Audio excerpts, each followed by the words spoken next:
Hi guys, welcome back to my channel. My name is Mackie and today we're going to be reading the book series that inspired basically almost everyone's favorite Ghibli movie.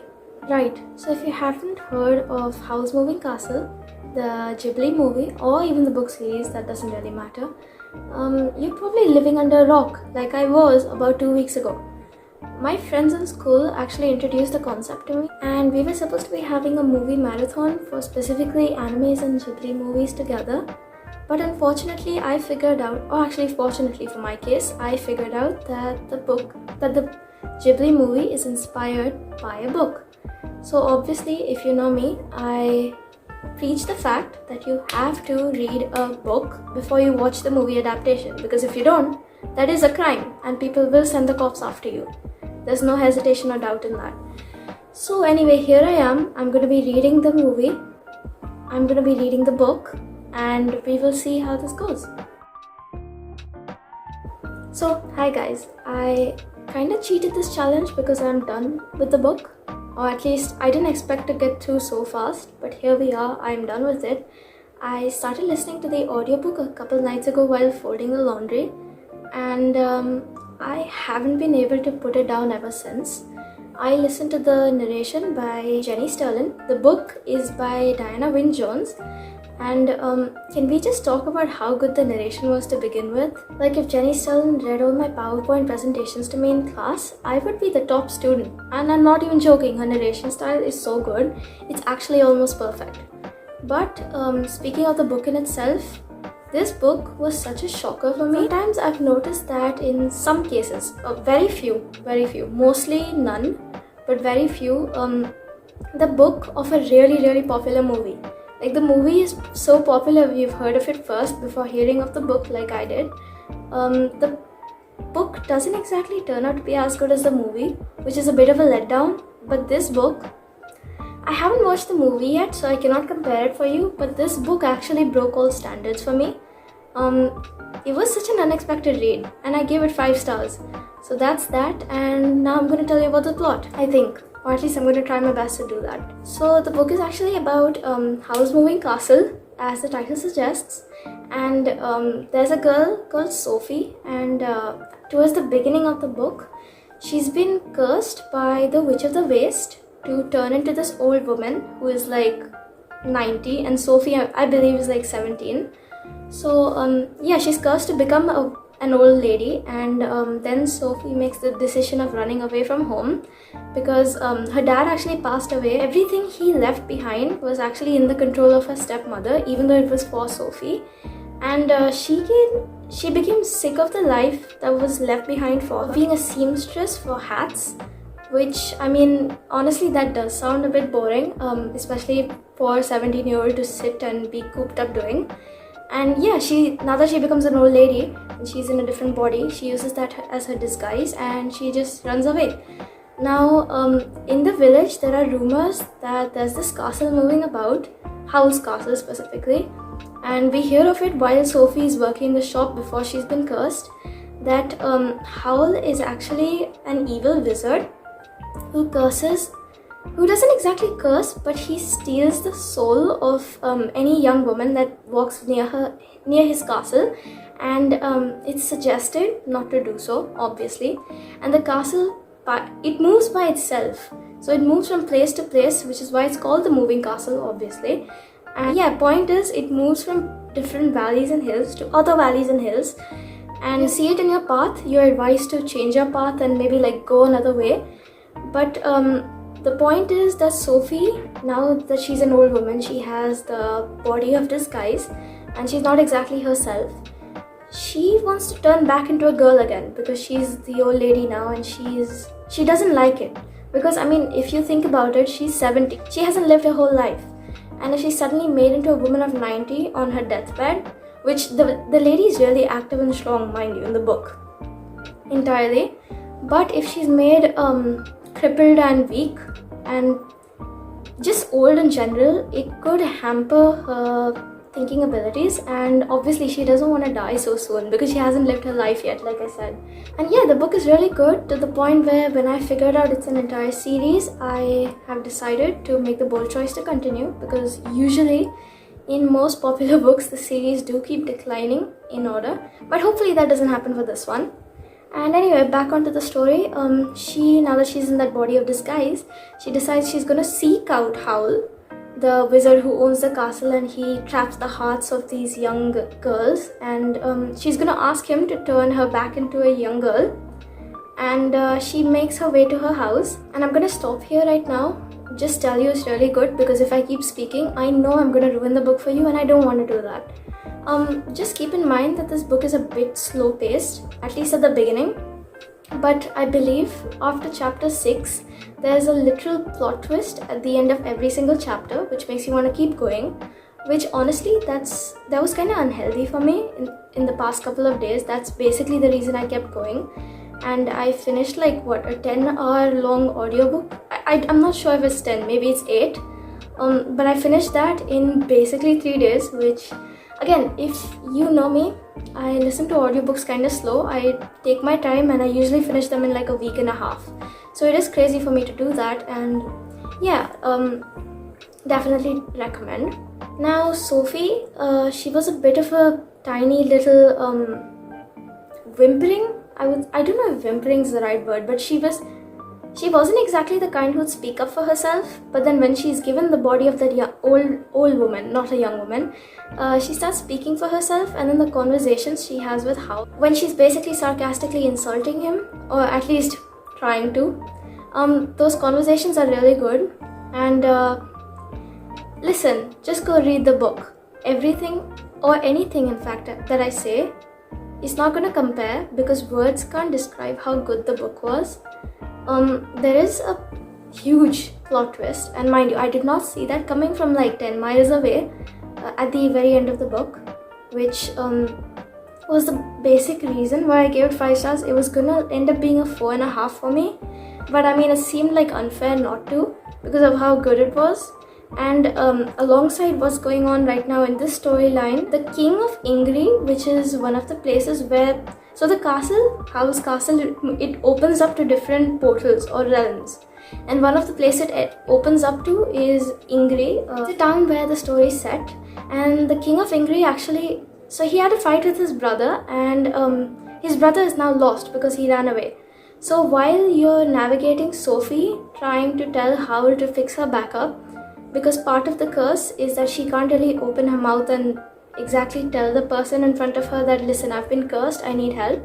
And then while this is going on the other hand, we've got Howl trying to look for Prince Justin, the king's brother, who is gone missing, but at the same time trying to decline it, because he very well knows his life could very well be in danger.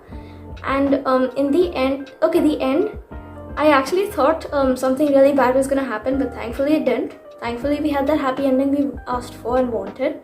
I really do wish that we got to see more of Howl and Sophie in the book, because listen, that dynamic was just so good. I can't even start to describe it. This book is a cozy fantasy, which if you've been on Book Talk for a while, you know is blowing up right now over there. And yeah, I think it was very much just low stakes, but high stakes at the very end when you knew what was happening throughout. If I could rub my memory and just erase all of it all together so I could reread the book for the very first time, I would sell my soul to do that, because it was that good. And you know what, I'm going to stop ranting now.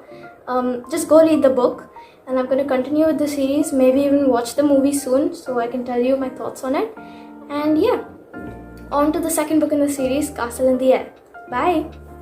Hi guys, so it's almost a month later, which it doesn't seem like it, but it is. And I finally finished Castle in the Air by Diana Wynne Jones, the second book in the series, Howl's Moving Castle, which I just finished a few seconds ago, as you can see in the video clip. I hope it's well edited, I really do.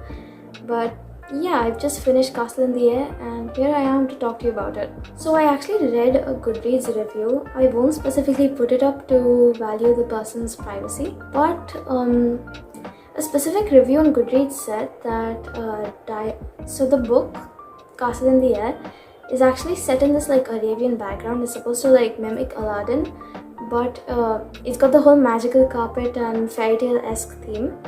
But since it's set in the Middle East, the Goodreads comment said that Jenny Sterling does a pretty good job of the narration, which I cannot confirm for you. I'm not saying it, these are not my words, but that actually ruined their experience of reading the book because they started listening to the audiobook from the get-go, which is something I wanted to do as well. But since they said that, and I really enjoyed the previous book and I didn't exactly want to ruin my experience, I went with the safer option and decided to read the book myself, which I did, and here I am a month later, but I'm here, and that's what matters, that's what counts. So let's talk about this book.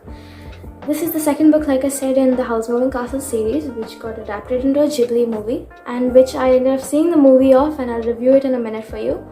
But the book itself, like I said, it's set in the Middle East. It's got this like Aladdin fairy tale-esque carpet, magic carpet theme. There's a genie involved, there's a lot of stuff, and yeah, let's talk about it. This book did not exactly live up to House Moving Castle and the standards that is created in my head so far, but it was really good. It had the classic, I'm gonna call it the Diana Wynne Jones twist to it. The ending shocked me, as every single book, or at least the last book, the only last book I've ever read by her, did. And I think I need to read more books by her because they're so good. The ending, the writing style, the storyline, speech, everything's flawless, is perfect. You guys should definitely try it out if you haven't as well. So this story actually revolves around Abdullah, and he's a magic carpet seller in Zanzibar.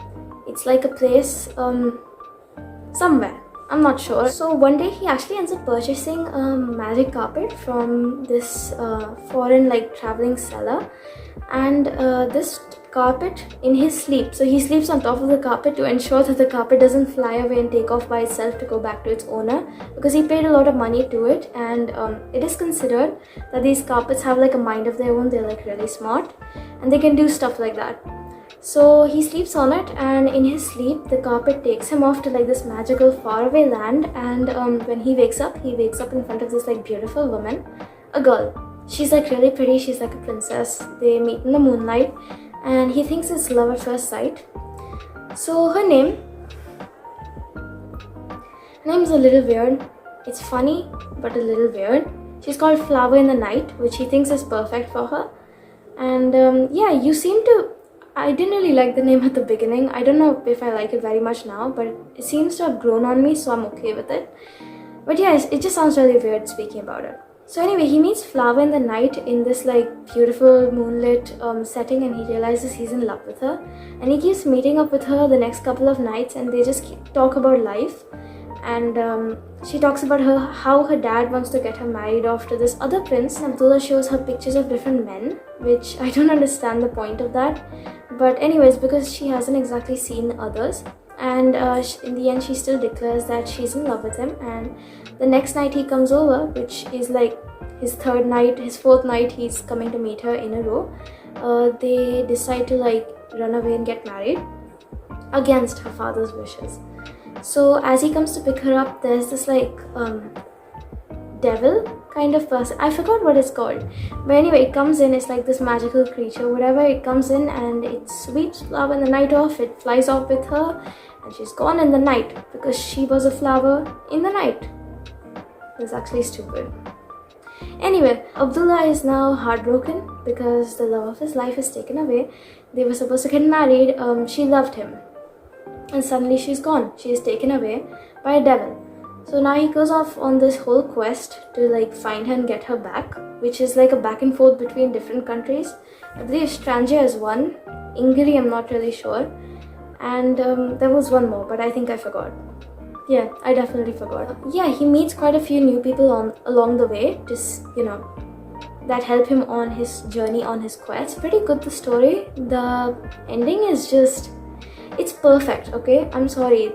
Any Diana Wynne Jones book at this point seems to have that perfect ending with that perfect twist, and I cannot. It's just perfect, alright? And that's the only word I'm going to use for it. It's impeccable, it's flawless, and it's perfect. So the writing style was immaculate, as always, as I've been mentioning and I've been saying for the past, I don't even know how many minutes at this point. The story was good. I just gave you a gist of it. Now, a lot of people read this book in the hopes of finding Sophie and Howl from the first book in it, which they are there at the end, and if I say anything more than that, I will ruin the book for you. But they are there during the book as well, and that's all I'm gonna say because I don't want to spoil it for you. I just wish we'd got more of them, like I wished we'd got more of them in the first book as well. But I mean, a wish is just a wish, and I still love the book regardless. It's pretty good. We have Calcifer coming back in. We don't have that kid, the apprentice who used to work under Howl, coming back in. Michael, I think his name was. But that's completely okay because as long as Calcifer is here, it's fine. He's like my favorite character at this point, if you can't tell. The story was really good, as I've been repeating myself for quite a long time now, and I think I'm gonna give it a 4.5 out of 5 stars because, like I said, it doesn't live up to Howl's Moving Castle, but it's a good sequel. And yeah, can't wait to read the third book. Quite a lot of people say that the third book is actually the rightful successor to the first book, which I don't know if I agree yet, so I'm gonna have to form my own opinion on that, but we'll see. Also, like I mentioned a few minutes ago, because I've been ranting for quite a while now, I've ended up watching the Ghibli movie as well. And can we just talk about how good the animation style, the story, basically everything is. The characters are perfect, the story, okay, it's changed. Since the book has been adapted to a movie, you can't exactly expect the two to be same. And naturally it's been changed. The storylines changed quite a lot, but the meaning is still really good. It's different, but the essence of it, I think, is beautiful. The story concept is beautiful. The characters, the ones that have been taken, are basically the same. Howl's the same, Sophie's the same. Michael has been changed to Michael the apprentice in the first book for Howl. And he's been made a lot younger. There have been a few differences in the book. Calcifer is Calcifer, as expected. I think I enjoyed the movie very much, despite the fact that it's not exactly adapted very much like the book. I still enjoyed it. It almost made me cry. So, and the meaning behind it was like really beautiful. So if you haven't watched it, definitely go check it out. I think you might actually end up enjoying it, and it'll be worth your time. Definitely don't try watching it on a movie marathon though, because you need like the meaning to sink in. So maybe like watch it as a single movie you are looking for to watch on that one dark, gloomy evening when you're indoors. Yeah, I think apart from that, I don't have much to say. I'll see you in some time. Hopefully it doesn't take me another month to read the third book in the series, House of Many Ways, and I think I can just listen to the audio version by Jenny Sterlin again. I've been missing her voice. And yeah, I'll see you guys in a bit. Bye. No, will you look at that? I've actually made a point of film today while it's naturally bright out. I think I'm kind of proud of myself. But anyway, it's been like a week and a half later, and I have finally finished House of Many Ways. And I think I have like an empty feeling in my heart right now, knowing that I can never go back to the series and read it again for the first time because it was so good. So yeah, let's talk about it. So many people online actually said that House of Many Ways is the rightful successor to Howl's Moving Castle, the first book in the series, and Castle in the Air is just dragging the series on, but it's written in the wrong order. And honestly, I totally disagree with that, because what is wrong with you guys? It's so good the way it's well put, and yeah, that's just it. So House of Many Ways, let's start off with giving you guys a gist of the story. So there's this really weird aunt, and her name is Aunt Sempronia, and she actually, in the beginning of the story, goes to our main character Charmaine Baker's house and convinces Charmaine's mother into sending Charmaine to look after her great uncle William's house, because he's actually the Wizard of Norland, a place in the book. It's like a place. I don't know if it actually exists or if it's like just magical, but it's just a place. And he's actually not doing too good. He's sick. So Charmaine is supposed to look after his house while he's gone away by being treated by the elves. And that's about it. That's it. Except they think that Charmaine, at least Uncle William, I believe, he thinks that Charmaine has got these like, she's got some sort of magical powers, which he doesn't, and he's not actually told that she doesn't have any, so that is something. He does leave commands and stuff to look after his house and leaves her in charge of everything, But when she gets there, in a couple days worth of time, there's this other guy who joins in, and his mother was actually... So his mother had written to Great Uncle William asking if she could send her son Peter to be an apprentice for Uncle William and just work under him and learn magic in general, because the mother is... she's the witch of some country I can't remember the name of, and she is disappointed in the fact that her son is not able to magically perform well. So to improve his magical abilities, she sends him to work under Uncle William, who is now sick in a way. So he never actually read the letter and knew that Peter was going to come in. And now Charmaine's got to deal with the house. There's a dog there, Waif, who's really cute, and Peter, all while trying to get herself a job outside of it. So at the beginning, you see her writing a letter to the king asking if she could help him with his library, which our main character is a great reader. I'm so happy that happened because that just makes me delighted internally. A lot of people say that they find Charmaine's behavior annoying because of her being a hardcore reader, but I think I was just like that when I was a kid, and I think I still might be. So I loved her. I love the essence of it in general. For example, about Charmaine's bookish behaviors, there's this one bit that was written about really well. I cannot replicate the writing style because I'm a meager individual, alright? And I can't compare myself or my speaking style to Diana Wynne Jones' writing style. But I'm going to give my best shot at trying to make it somewhat similar for you. She's at Great Uncle William's home. I don't know why I keep calling him that, but she's at his house and the doorbell rings and she's actually reading a book. She's immersed in one of her books, and not her books. She took it from his library because she didn't really get any of her books. She wanted to, her mother just didn't put in the suitcase, which was a bit of a crisis for her, yeah.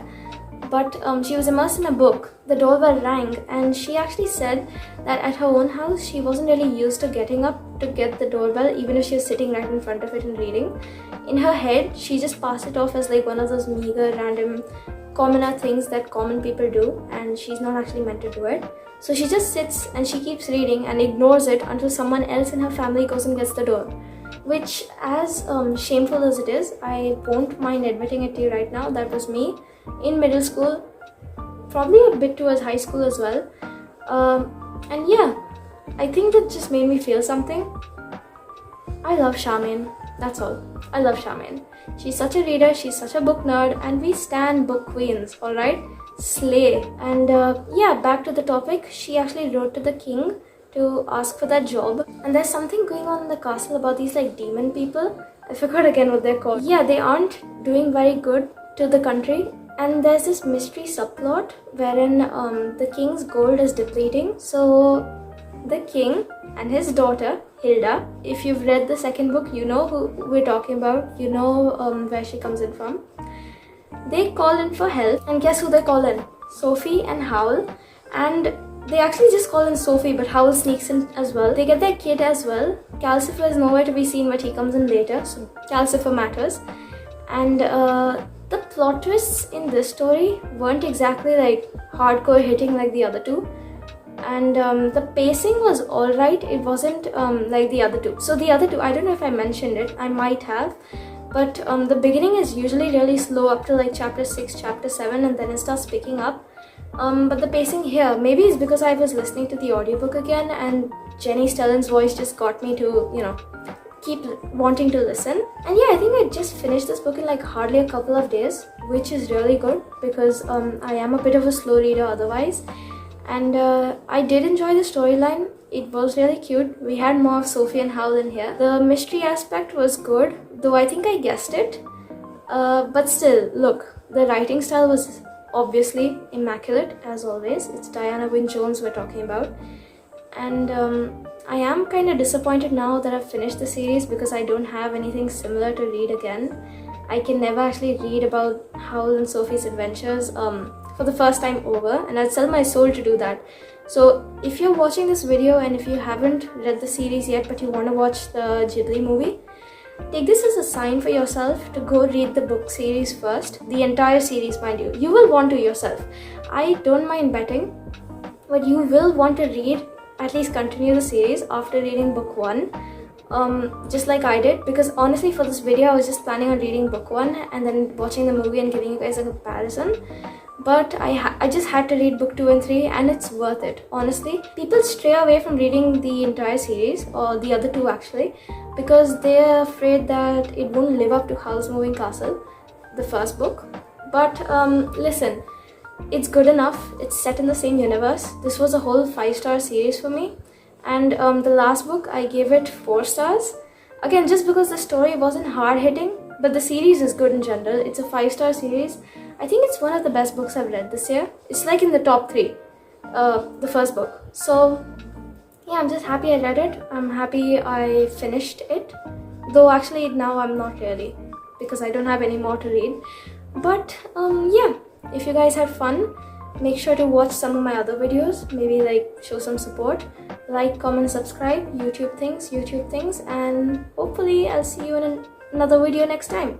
If there's any specific video recommendation you'd like to give to me, or maybe watch me make any specific video that you want to watch, let me know down in the comments again, and I'll see you in my next video, hopefully. Bye!